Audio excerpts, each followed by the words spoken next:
Hello all, welcome to our channel. ఈరోజు మనం ఎక్కడ చూసినా మనకి ఏఐ అయితే కనిపిస్తుంది.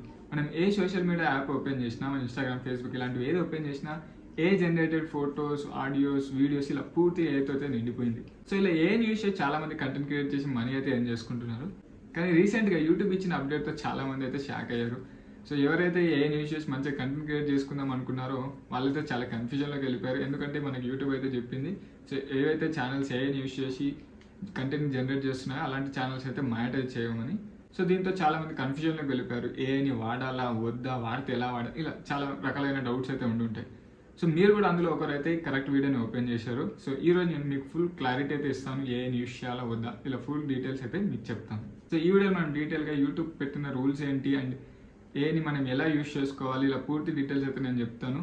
సో ఈ వీడియోని ఎండ్ వరకు చూడండి, ఎక్కడ స్కిప్ అయితే చేయొద్దు. So first of all YouTube AI గురించి పెట్టిన రూల్స్ ఏంటి. సో యూట్యూబ్ మన నుంచి ఎప్పుడు ఎక్స్పెక్ట్ చేసేది ఒరిజినాలిటీ మాత్రమే. సో ఏ వచ్చిన దాని నుంచి ఆ ఒరిజినాలిటీ అనేది మిస్ అవుతుంది. సో దానివల్ల యూట్యూబ్ అయితే కొత్త రూల్ తెచ్చింది. ఏవైతే ఛానల్స్ పూర్తిగా ఏఐని యూస్ చేసి కంటెంట్ని క్రియేట్ చేస్తున్నాయో అలాంటి ఛానల్కి అయితే మానిటైజేషన్ ఇవ్వదని. సో ఇక్కడ మనకి మెన్షన్ చేసింది పూర్తిగా ఏఐ వాడితేనే, అంటే వీడియో, ఆడియో, అందులో ఉన్న స్టాక్ ఇమేజెస్ ఇలా పూర్తి ఏఐని యూస్ చేసి జనరేట్ చేస్తే మాత్రం మనకైతే మానిటైజేషన్ రాదు. అండ్ అలాగే మనం అవే టెంప్లెట్స్ని మాటిమాటికి యూస్ చేసుకుంటూ అండ్ రిపీటేటివ్గా ఒకటేసారి కొన్ని వేలాది వీడియోస్ని ప్రొడ్యూస్ చేస్తూ ఉంటే ఇలాంటి వాటి ఛానల్స్కి అయితే అసలుకే మానిటైజేషన్ అయితే రాదు. మరి ఏఐని మనం నిజంగా వాడాలా వద్దా అంటే తప్పకుండా వాడాలి.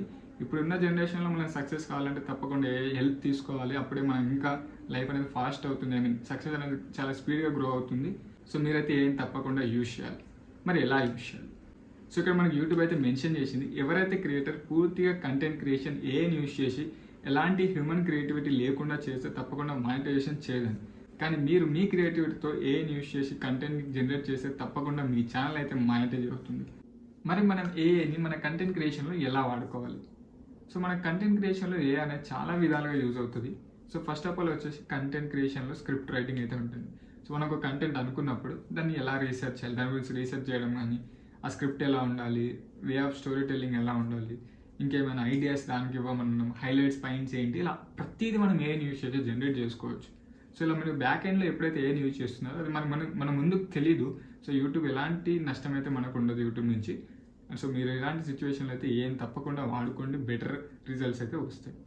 And next video editing. So మన వీడియో ఎడిటింగ్ అనేది మీరు ఏఐని యూజ్ చేసి డైరెక్ట్గా పూర్తి వీడియో ఎడిటింగ్ కూడా చేయొచ్చు. అలా చాలా టూల్స్ అవైలబుల్ ఉన్నాయి. దాని గురించి నేను తప్పకుండా వేరే వీడియో చేస్తాను. సో మనం ఆటో వీడియో ఎడిటింగ్ చేయొచ్చు, ఆటో క్యాప్షన్స్ ఉంటాయి, అండ్ కొన్ని బీ రోల్స్ అయితే పెడుతుంటాం, అంటే కొన్ని క్లిప్స్ అయితే పెడుతుంటాం విజువల్గా చెప్పడానికి. సో అలాంటి మీరు ఏ ఇష్యూ జనరేట్ చేసుకోవచ్చు. దానివల్ల కూడా ఇలాంటి ఇష్యూ ఉండదు యూట్యూబ్ నుంచి. And next audio editing. So audio అనేది ఎన్హాన్స్ చేయడం, అంటే మీరు తప్పకుండా మీ ఆడియోనే ఇవ్వాలి అండ్ మీ వాయిస్ ఓవర్ ఇవ్వాలి. సో ఏఐని యూజ్ చేసి వాయిస్ ఓవర్ ఇవ్వకుండా మీ ఆడియో ఇచ్చినప్పుడు దాన్ని ఎన్హాన్స్ చేయడం, లైక్ మీరు రికార్డ్ చేసినప్పుడు కొంచెం బ్యాక్గ్రౌండ్ నాయిస్ అవన్నీ వస్తుంటాయి కదా, సో వాటన్నిటిని తీసేయడానికి మీకు యూజ్ అవుతుంది. అలాగే తమ్నెయిల్ డిజైనింగ్లో మనకు యూట్యూబ్కి తమ్నెయిల్స్ ఎంత ఇంపార్టెంట్ మీకు తెలిసే ఉంటుంది. సో ఇలా మనకి క్రియేటివ్ తమ్నెయిల్స్ కావాలంటే చాలా ఫోటోషాప్లు అవి ఇవి రావాల్సి ఉంటుంది. సో మనకి ఇప్పుడు అది అవసరం లేదు. ఏఐ వచ్చిన తర్వాత మీరు మీ కొంచెం క్రియేటివిటీ, అంటే మీ ఫోటో ఎక్కడ ఎలాంటిది ఉండాలి, ఏం టెక్స్ట్ ఉండాలి, ఇలా ప్రతిదీ ఏఐకి పూర్తిగా ఏఐనే ఇచ్చేయమంటే అది కరెక్ట్గా ఇవ్వదు. మనకు కొంచెం మన క్రియేటివిటీ కూడా యాడ్ చేస్తే తప్పకుండా మంచి రిజల్ట్ అయితే మనకు వస్తుంది. సో ఇలాంటి ఫీల్డ్స్లో మీరు ఏఐని యూజ్ చేస్తే మాత్రం తప్పకుండా సక్సెస్ అవుతారు. సో ఇలా మీరైతే డిఫరెంట్ ఫీల్డ్స్లో ఏఐని అయితే యూజ్ చేసుకోవచ్చు. సో ఫైనల్గా నేను చెప్పొచ్చేది ఏంటంటే ఏఐని తప్పకుండా వాడుకోండి విత్ మీ క్రియేటివిటీ యాడ్ చేసి, అప్పుడే మీకు బెటర్ రిజల్ట్స్ అయితే వస్తాయి. అండ్ యూట్యూబ్ నుంచి కూడా మీకు ఎలాంటి ఇష్యూస్ అయితే రావు.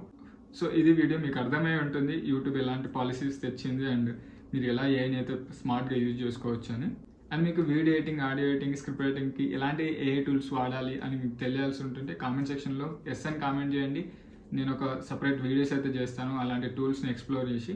అండ్ ఇంకేమైనా డౌట్స్ ఉంటే కూడా కామెంట్ సెక్షన్లో తెలియజేయండి. అండ్ వీడియో ఇస్తే తప్పకుండా లైక్ చేయండి అండ్ మీ ఫ్రెండ్స్ అండ్ ఫ్యామిలీతో కూడా షేర్ చేసుకోండి. Thank you for watching.